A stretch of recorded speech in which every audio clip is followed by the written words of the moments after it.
મિત્રો, તમને પણ સવાલ હશે કે સર, શીખેલા વાક્યો ઇંગ્લિશમાં કામ કેમ નથી આવતા? આટલું બધું ઇંગ્લિશ શીખ્યા પછી પણ મને બોલતા કેમ નથી ફાવતું? શબ્દો યાદ કેમ નથી આવતા?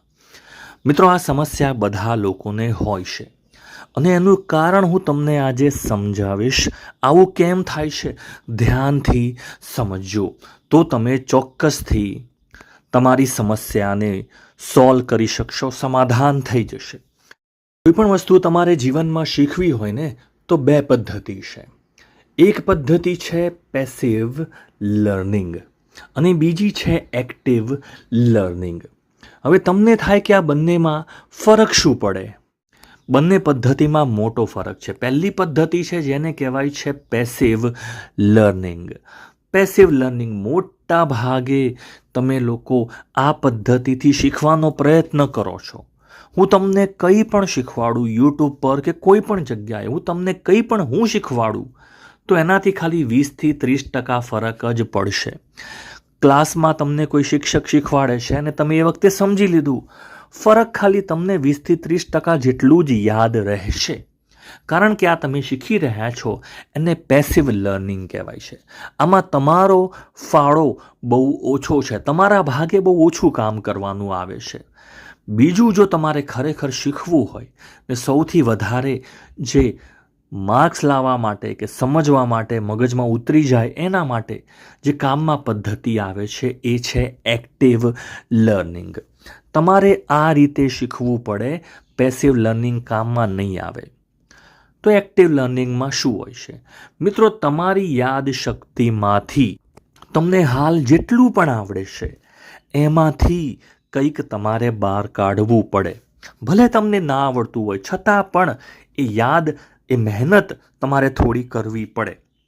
જો આ પદ્ધતિ તમે વાપરો તો 70-80% જેટલો તમને ફાયદો થતો હોય છે. કારણ કે તમે જાતે ટ્રાય કરી રહ્યા છો, પ્રયત્ન કરી રહ્યા છો. બરાબર છે? તો આવું કંઈક તમારે કરવું પડે. બીજું એક વસ્તુ તમે ઇંગ્લિશમાં સાંભળ્યું હશે કે એ પિક્ચર ઇઝ વર્થ 1000 વર્ડ્સ. એક ચિત્ર 1000 શબ્દોની ગરજ સારે છે. એક ચિત્ર 1000 શબ્દોની ગરજ સારે છે. હવે આનો અર્થ શું છે? હું તમને આ વસ્તુ કેમ કહી રહ્યો છું?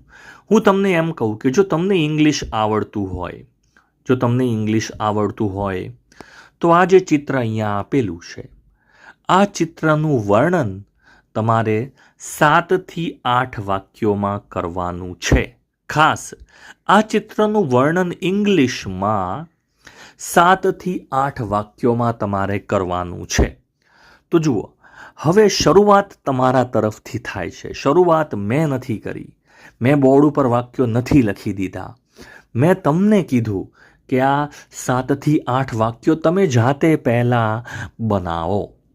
જો તમે જાતે મહેનત કરશો, ભલે સાચા ખોટા ખરાબ જે પણ શબ્દો તમને ભલે ઓછા આવડે છે, એનો ઉપયોગ કરીને બનાવવાનો પ્રયત્ન કરો. જો એકવાર કંઈક ખોટું કરશો અને પછી એને સાચું બનાવશો ને તો તમને એનો ફાયદો ઘણો વધારે થશે. હું તમને બધું સાચું આપી દઉં ને તમે કહો કે હા, સરની વાત સાચી છે, આ વાક્યો સાચા છે, એવો પ્રયત્ન નહીં કરવાનો. પહેલાં જાતે તમે બનાવો. જુઓ, હું તમને ધીમે ધીમે બનાવીને બતાવીશ, તમે પહેલાં ટ્રાય કરો. હવે આ ઇમેજ સમજી લો. વાક્યો તમારે, હવે ઘણાને તો એમ થાય કે આનું વર્ણન કઈ રીતે કરવું, તો હું ગુજરાતીમાં તમને થોડું વર્ણન તમને કહી દઉં છું. આ ચિત્રમાં શું દેખાય છે? જુઓ, તમે વાક્યો કેવા બનાવી શકો? તો ચલો, વાક્યો ગુજરાતીમાં પહેલાં તમે જાતે લખી લો, અથવા લખશો ને તો ખબર પડશે. હું તમને કાયમ કરું છું, તમે લખશો, તમારા મગજમાં છે તમે લખશો અને જે તમને આવડે છે તમે એ જ બોલવાના છો ને એ જ લખવાના છો. પહેલાં પ્રયત્ન કરો. ચલો, પહેલાં તો તમે શું કહેશો? ચિત્રનું વર્ણન, કે આમાં આ ફોટામાં, આ ચિત્રમાં 2 જણા લડી રહ્યા છે. પહેલાં તો એ દેખાય છે કે 2 જણા લડી રહ્યા છે. બરાબર છે? બીજું તમે ચિત્ર બોલી શકો, એવું કંઈક બોલી શકો એના વિશે કે આ જે લડાઈ છે, બરાબર છે, એ અંધારામાં થઈ રહી છે, દેખાય છે, તો એના શબ્દો તમારે ટ્રાય કરવા પડે. ત્રીજું તમે કહી શકો કે બંને એકબીજાની સામે ઊભા છે, પછી તમે બોલી શકો કે બંને ખૂબ જ ગુસ્સે દેખાય છે, હિંસક દેખાય છે. તમે એવું કહી શકો. તમે કહી શકો એકબીજાની સાથે તેઓ મુક્કાબાજી કરી રહ્યા છે, ફેટ મારી રહ્યા છે. આવું એક વાક્ય તમે લખી શકો. તમે કહી શકો કે ખૂબ જ ખતરનાક પરિસ્થિતિ દેખાઈ રહી છે. એક પુરુષ છે, એક સ્ત્રી છે, એ લડી રહ્યા છે, એવું વાક્ય તમે લખી શકો. તમે બોલી શકો કે છોકરાએ કયા કપડાં પહેર્યા છે, ભાઈએ બહેને કયા કપડાં પહેર્યા છે, થોડું એના વિશે તમે લખી શકો. તો થોડી વાર વિડીયોને થોડી વાર થોભાવીને જાતે આ બધા જ વાક્યોનું ઇંગ્લિશ પહેલાં ટ્રાય કરો. કારણ કે હું ઈચ્છું છું કે તમે ટ્રાય કરો. જો ક્લાસમાં સાહેબ ઊભા કરે અને આપણને કહે કે ઊભા થઈને કે ચલો આનું બોલો, ત્યારે આપણું મગજ બહુ વધારે સ્પીડમાં કામ કરતું હોય છે. તો તમારે એ પરિસ્થિતિમાં જાતે ટ્રાય કરવાનું છે. જાતે વિચારો કે આ વસ્તુનું વર્ણન આપણે બોલવાનું આવ્યું છે, 50 જણા ઊભા છે ને આપણે બોલવાનું છે, તો ઇંગ્લિશ કઈ રીતે કરશો? સ્ટેજ ઉપર ઊભા છો ને આનું વર્ણન કરવાનું છે, તો કઈ રીતે કરશો? ચલો ટ્રાય કરો. હવે હું તમે લખી લીધું હશે તો હું તમને આનું ઇંગ્લિશ હવે ધીમે ધીમે તમને સમજાવું છું. બરાબર છે? ઇમેજનું વર્ણન, આપણે ચિત્રનું વર્ણન કરીએ છીએ. તો સૌથી પહેલાં તમારે શું વિચારવાનું છે? સૌથી પહેલાં તમારે શબ્દો વિચારવાના છે. શબ્દો આવડતા હોય તો ઇંગ્લિશ તમને આવડશે. ખાસ તો પહેલો શબ્દ છે લડવું કોઈની જોડે, ટુ ફાઇટ. કયો શબ્દ છે? ફાઇટ. ઉચ્ચાર લખી દઉં છું. ફાઇટ એટલે ઝઘડવું. કોણ લડી રહ્યું છે? તમે કહેશો સર 2 જણા લડી રહ્યા છે, 2 લોકો લડી રહ્યા છે. તમે શબ્દ એના માટે વાપરશો PEOPLE. પીપલ એટલે થાય લોકો. બરાબર છે? લોકો એટલે 2 જણા ઝઘડી રહ્યા છે. તો તમારું વાક્ય કયું છે? બોલો. 2 people are fighting in the picture. બોલો.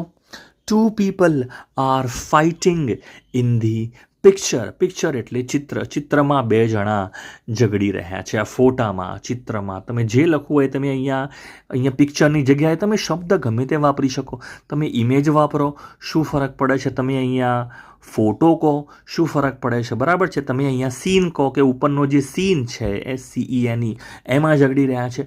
તમે જે બોલવું હોય બોલી શકો. બરાબર છે? લખવાનું છે ખાસ. તો પહેલું વાક્ય 2 people are fighting in the picture. તો આટલું આપણને આવડ્યું. જો શબ્દો નવા આવડ્યા, વેરી ગુડ. ચલો આના પછી બીજું વાક્ય આપણે સમજીએ. બીજું વાક્ય શું છે?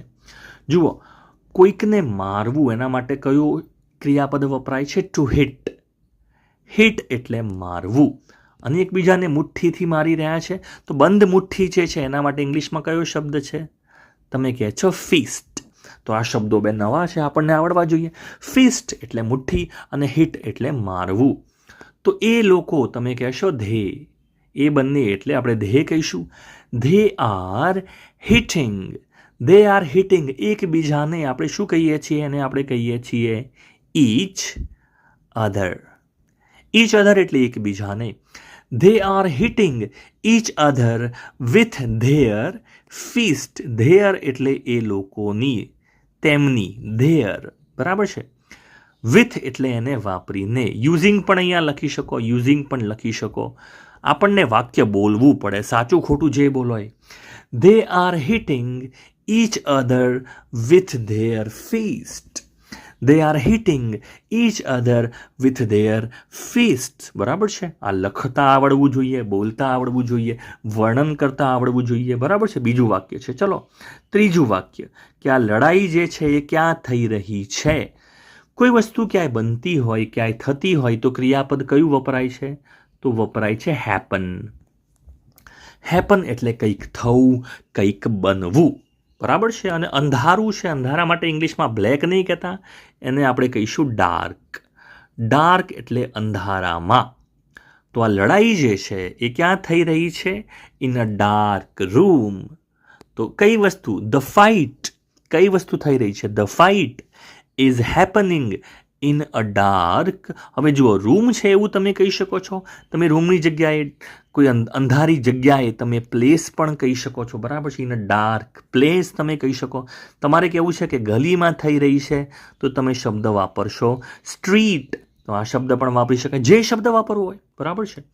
The fight is happening in a dark street. The fight is happening in a dark street. આ રીતનું વાક્ય બની શકે છે. શબ્દો આવવા જોઈએ. જો કેટલા બધા શબ્દો છે જે નવા તમે શીખી રહ્યા છો. પરિસ્થિતિ પ્રમાણે શીખો, પરિસ્થિતિ પ્રમાણે શીખો તો તમને ચોક્કસથી આવડશે. નેક્સ્ટ વાક્ય છે, ચલો, કે આ જે લોકો છે ચિત્રમાં એ બહુ ગુસ્સામાં છે એવું લાગે છે, દેખાય છે, બરાબર છે. લોકો એટલે તમે શું કહેશો? પીપલ. પીપલ, બરાબર છે. અને કયા પીપલ, કયા લોકો જે ચિત્રમાં છે એ, અને કેવા છે? એંગ્રી. તો અહીંયા લખી દઈએ એંગ્રી. ટેન્શન ના લો, આપણે ઉચ્ચાર લખીએ જ છીએ. એંગ્રી એટલે ગુસ્સામાં. સ્વચિત્રમાં જે લોકો છે, ધ પીપલ. હવે વાક્ય કેવું છે જોવા જાવ તો, the people are very angry. તમારે આટલું જ બોલવું છે. The people are very angry. એ લોકો બહુ ગુસ્સામાં છે. કયા લોકો? તમારે કેવું છે? બધા લોકો નહીં, આ ચિત્રમાં છે એ. The people in the picture. જુઓ, કરતા થોડો મોટો થયો. The people in the picture, આ ચિત્રમાં જે લોકો છે, આર વેરી એંગ્રી. તમે એવું પણ કહી શકો કે દેખાય છે. The people in the picture are looking very angry. તેઓ બહુ ગુસ્સે દેખાઈ રહ્યા છે. એવું પણ વાક્ય બની શકે. જો વાક્ય સાચું છે, ખોટું છે, સર થોડું થોડું આવડ્યું, આ બધું ભૂલી જાઓ. શબ્દો જાતે વાપરવાના છે. મગજમાંથી આ બહાર આવવું જોઈએ. મગજમાંથી આવશે તો તમે બોલી શકશો, બરાબર છે. ચોથું વાક્ય છે, ચલો આગળ સમજીએ. પાંચમું વાક્ય. પાંચમું વાક્ય શું છે? કે તેઓ એકબીજાને ખૂબ જ ગુસ્સાથી, જોરથી મારી રહ્યા છે, ફેટ મારી રહ્યા છે. તો એક છે ટુ પંચ. પંચ એટલે કોઈને ફેટ મારવી. પંચ એકબીજાને. ઈચ અધર, આ પહેલાં પણ આવી ગયો શબ્દ. અને હાર્ડ, કયો શબ્દ છે? હાર્ડ એટલે કડક. બોલો, હાર્ડ એટલે કડક અથવા તો ખૂબ જ જોરથી. તો વાક્ય શું છે મિત્રો? વાક્ય છે એ લોકો એકબીજાને પંચ કરી રહ્યા છે, ફેટ મારી રહ્યા છે ખૂબ જ જોરથી. They are punching. કોને? એકબીજાને. Each other hard. They are punching each other hard. એકબીજાને ખૂબ જ જોરથી તેઓ ફેંટ મારી રહ્યા છે. પાંચમું વાક્ય છે. ચલો છઠ્ઠું વાક્યમાં શું છે? છઠ્ઠા વાક્યમાં તમારે કહેવું છે કે આ જે દ્રશ્ય છે, છઠ્ઠું વાક્ય, આ જે દ્રશ્ય છે એ ખૂબ જ હિંસક લાગે છે, આવું તમારે કહેવું છે. The scene. કયું દ્રશ્ય? તમે કહેશો ધ સીન, બરાબર છે. હવે કેવો છે? તમે લુક્સ પણ મૂકી શકો અને ઇઝ લુકિંગ પણ મૂકી શકો, કારણ કે આપણે વર્ણન કરી રહ્યા છે. ધ સીન લુક્સ, અથવા તમે મૂકી શકો ઇઝ લુકિંગ વેરી વાયોલન્ટ. શબ્દ કયો છે? આપણે લખી દઈએ છીએ વાયોલન્ટ. વાયોલન્ટ નવો શબ્દ છે, લખી લો. વાયોલન્ટ, હિંસક. હિંસક, બરાબર છે. હિંસક. The scene is looking very violent. The scene is looking very violent. આ જે દ્રશ્ય છે એ ખૂબ જ વાયોલન્ટ, હિંસક દેખાઈ રહ્યું છે. મિત્રો, આ જે તમે ભણાવું છું, આ બધું તમારે પ્રેક્ટિસ માટે જોઈતું હોય. આ જે પણ મેં લખ્યું છે અહીંયા ચિત્ર સાથે, વાક્યો સાથે, તમારે પ્રેક્ટિસ માટે જોઈતું હોય ને તો એકદમ ફ્રી તમને મળી જશે. ટેલિગ્રામ એપ તમારે નાખવાની છે. ગૂગલમાં, પ્લે સ્ટોરમાં જઈને ટેલિગ્રામ એપ નાખો. ટેલિગ્રામ એપમાં જઈને મેં નીચે લિંક આપેલી છે, તમે લિંક પર ક્લિક કરશો તો ટેલિગ્રામમાં એક ગ્રુપ આવશે. એ ગ્રુપ તમારે નીચે જોઈન કરવાનું છે. એ ગ્રુપ જોઈન કરશો એટલે આની પીડીએફ તમને નીચે મળી જશે. ભવિષ્યમાં જેટલી પણ પીડીએફ આવશે એ પીડીએફ તમને ત્યાંથી બધી મળી જશે. પ્રેક્ટિસ તમે જાતે કરી શકશો, બરાબર છે. તો ચલો આગળ હવે વાક્ય સમજીએ. નેક્સ્ટ વાક્ય કયું છે કે એ બંને એકબીજા સામે, ફેસ ટુ ફેસ, એકબીજાની સામે તેઓ ઊભા છે, બરાબર છે. એકબીજાની સામે. તો ઊભા રહેવું તમે શબ્દ વાપરશો ટુ સ્ટેન્ડ, એટલે ઊભા રહેવું. એકબીજા સામે, ફેસ ટુ ફેસ. કયો શબ્દ છે? Face to face. એકબીજાની સામે જોઈને, ચહેરા સામે ઊભા છે, બરાબર છે. પ્રત્યક્ષ ઊભા છે. ધ પીપલ એટલે લોકો, આર સ્ટેન્ડિંગ એ ઊભા છે, face to face. The people are standing face to face. એકબીજાની સામે એ લોકો ફેસ ટુ ફેસ ઊભા છે. આઠમું વાક્ય જે આપણે બનાવીએ છીએ એ છે, કયું છે? શબ્દો કયા વાપરશો કે આ જે પરિસ્થિતિ દેખાય છે, ખૂબ જ ખતરનાક પરિસ્થિતિ દેખાઈ રહી છે. ખતરનાક માટે શબ્દ કયો છે? એ શબ્દ છે, અહીંયા ઉચ્ચાર એનો લખી દઉં છું, તમે કહેશો ડેન્જરસ. ડેન્જરસ, ખતરનાક, ડેન્જરસ. અને પરિસ્થિતિ માટે શબ્દ કયો છે? તમે આનો ઉચ્ચાર લખશો સી ચુ એ શ ન. સિચ્યુએશન બોલો, સિચ્યુએશન, સિચ્યુએશન. તમે જ્યારે ફાસ્ટમાં બોલશો તો આનો ઉચ્ચાર તમને સંભળાશે સી, ચનો ઉચ્ચાર અડધો, સિચ્યુએશન, સિચ્યુએશન બોલો, situation, situation. So the picture shows a dangerous situation. The picture shows a dangerous situation. તો જુઓ 8 જેટલા વાક્યો તમે અહીંયા જોયા, 8 જેટલા વાક્યો, બરાબર છે. હવે તો આવડવું જોઈએ વર્ણન કરતા. આ જે ચિત્ર છે એનું વર્ણન તમને કરતા હવે આવડતું હશે. વિડીયો કેવો લાગ્યો મને કમેન્ટમાં ચોક્કસથી જણાવશો. Thanks for watching.